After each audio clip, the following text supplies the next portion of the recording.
Bonjour à tous, on se retrouve aujourd'hui pour une vidéo donc, sur les thèmes de la fabrication additive, des matériaux composites, de la consommation énergétique et de manière plus large de l'aide à la décision multicritères.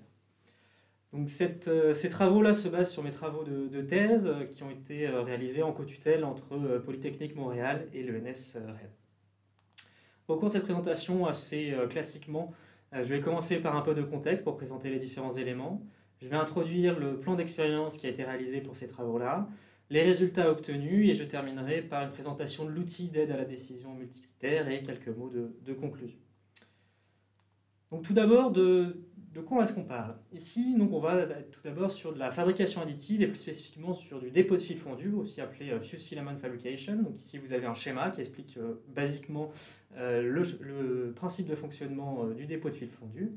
Et donc le dépôt de fil fondu, comme tous les procédés de fabrication additive, ont une liberté géométrique et des possibilités de fabrication de pièces avec des géométries beaucoup plus complexes comparé à des procédés plus conventionnels. Et donc c'est l'un des grands intérêts de ce type de procédé.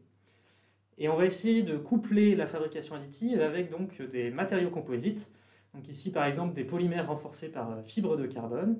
Donc ces matériaux-là, ils ont l'avantage et le bénéfice de présenter de meilleures propriétés mécaniques par unité de masse, ce qui nous permet de réduire la quantité de matière nécessaire pour une même charge ou pour une même fonction.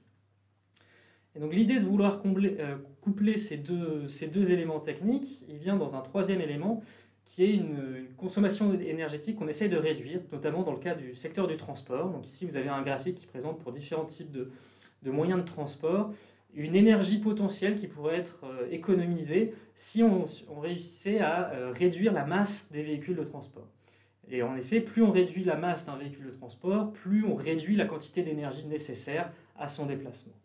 Donc c'est ça qu'on essaie d'optimiser et de réduire cette consommation-là. Donc avec nos deux éléments, la fabrication additive qui permet d'avoir des pièces aux géométries plus optimisées et des matériaux composites qui permettent de réduire la densité de matière. Et donc tout cela permet de réduire la quantité d'énergie et la quantité de matériaux consommés. Donc la question qu'on se pose, c'est tout simplement comment est-ce que l'on peut caractériser l'impact des paramètres de fabrication pour la fabrication par dépôt de fil fondu de matériaux composites, à la fois sur les aspects environnemental, technique et économique. Donc pour l'aspect économique, je vais moins le traiter durant ces travaux, mais vous pourrez trouver d'autres informations dans d'autres publications. Donc tout d'abord, on va avoir l'aspect économique, où là, l'utilisateur, ce qu'il souhaite, c'est pouvoir garantir la profitabilité de la pièce qu'il fabrique. Et donc là, on va regarder le coût de fabrication unitaire. D'un point de vue technique, tout simplement vérifier qu'on correspond bien aux spécifications et aux standards demandés. Et enfin, du point de vue énergétique, ici, il y a deux objectifs, à la fois de limiter la consommation d'énergie et donc le coût, mais également les gains environnementaux obtenus sur le transport en réduisant la consommation d'énergie nécessaire, vérifier qu'il n'y a pas de transfert de phase vers la phase de fabrication. Donc là, tout simplement, pendant la fabrication, on va mesurer la consommation pour chacune des fabrications réalisées. Donc comme je le disais, voilà, pour l'aspect économique, ce n'est pas couvert dans cette présentation, mais vous pourrez trouver plus d'informations. Les liens pour la thèse ou pour l'article seront en description ou dans les commentaires en fonction. Le plan d'expérience ici qui est présenté, donc on commence tout simplement avec une première imprimante d'impression 3D dépôt de fil fondu assez classique avec un plateau chauffant. L'enceinte, elle, ne l'est pas, ce qu'on peut parfois trouver, mais ici on est plutôt sur du milieu de gamme industriel, avec un matériau, donc c'est du PA6 renforcé par fibre de carbone, et on fabrique tout simplement des éprouvettes de traction, tout ce qui est de plus simple, et on mesure la consommation énergétique durant ces fabrications. On a ici, durant ce plan d'expérience, 5 paramètres qui sont testés, à chacun sur 3 niveaux, et afin de réduire le nombre d'expérimentations à réaliser, donc on est passé par un plan d'expérience suivant la méthode de Taguchi, qui réduit donc à 27 conditions à réaliser. Et ici, un dernier tableau qui présente les différentes valeurs qui sont conservées fixes durant la totalité des essais. Et donc, comme je le disais préalablement, donc les pièces, pendant leur fabrication, on va venir mesurer leur consommation énergétique et une fois fabriquées, on va venir les mesurer par un test en essai de traction, tout ce qu'il y a de plus classique et standardisé. Au niveau des résultats, plusieurs manières de présenter les différents résultats, les impacts des paramètres de fabrication. Donc ici, nous avons les 5 paramètres de fabrication pour chaque couleur, avec à chaque fois leur influence en fonction du niveau que l'on a choisi. Et donc ici, sur ce graphique, assez rapidement, on peut voir que c'est principalement le premier paramètre, la stratégie de chauffe du plateau, qui est le plus impactant sur la consommation énergétique. Et on a ensuite l'épaisseur de couche qui va venir en deuxième paramètre le plus impactant, les 3 autres étant beaucoup plus modérés. Une autre manière de représenter ces résultats, c'est de prendre nos 27 essais réalisés et de les classer de la moins consommatrice à la plus consommatrice. Donc ici, c'est ce que vous pouvez voir sur ce graphique, avec un jeu de couleurs qui met en évidence le premier paramètre de fabrication le plus impactant, donc on avait évalué, qui est la stratégie de chauffe du plateau. Ici, ce qui peut être intéressant à noter, c'est qu'on a quand même une grande différence de consommation pour les différents cas, et notamment pour les 3 cas les plus consommateurs, qui sont vraiment distincts et vraiment très consommateurs en comparaison à tous les autres essais, toutes les autres conditions.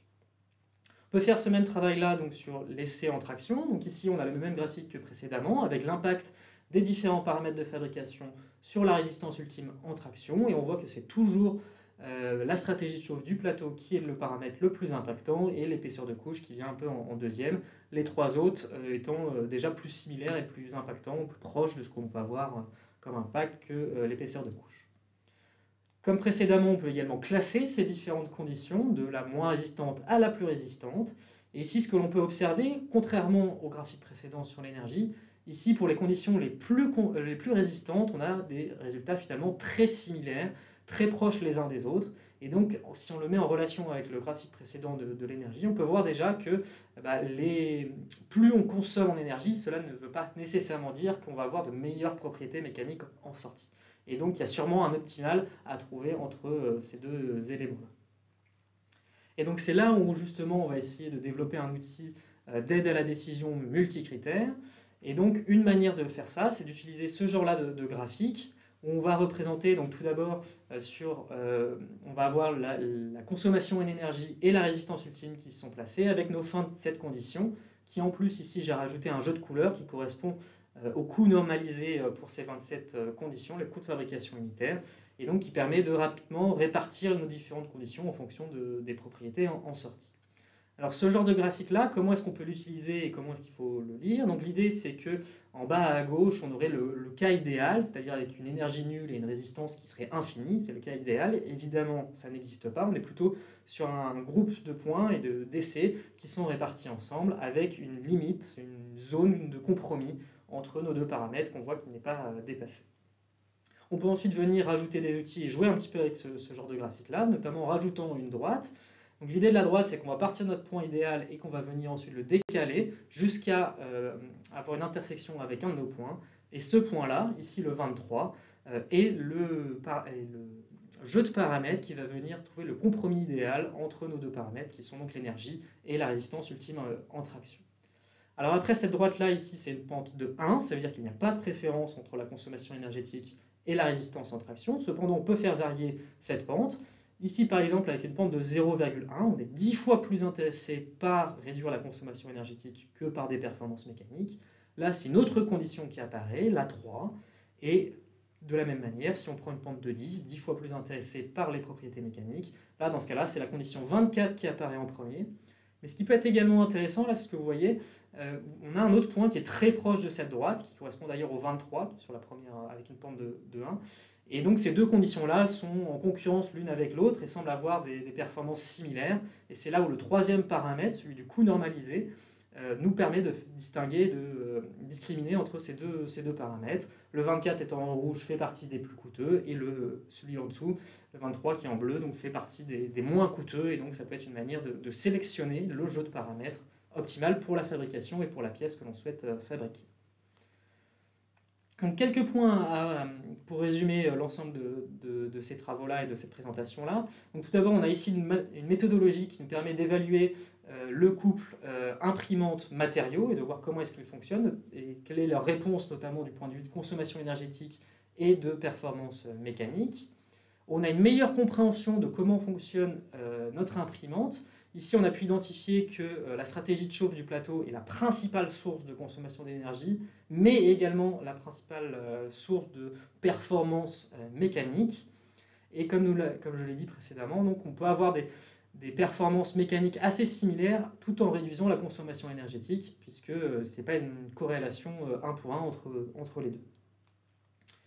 Enfin, de manière plus générale, on a donc ici un outil multi-objectif d'optimisation qui peut aider à prendre des décisions et à trouver des compromis intéressants pour l'utilisateur, qu'il soit concepteur, technicien ou autre. Et donc l'idée, c'est qu'ensuite cet utilisateur-là puisse prendre en main cet outil et notamment en faisant varier la droite, puisse faire varier en fonction de ce que lui a besoin et des besoins qu'il a dans son cas d'application. Voilà pour cette présentation et comme je vous le disais, vous pourrez trouver toutes les informations en commentaire ou dans la description de la vidéo. Je vous remercie.